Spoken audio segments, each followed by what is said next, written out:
Very windy day today. We came to the river and you see how beautiful it is now here.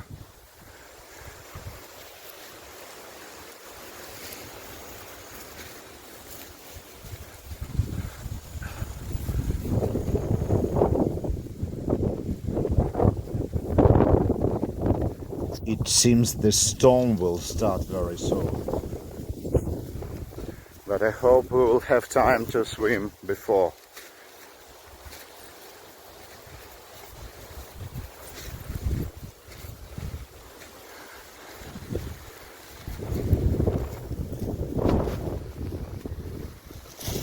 I took the flippers to keep distance between me and the dogs. So we'll go to the swim right now.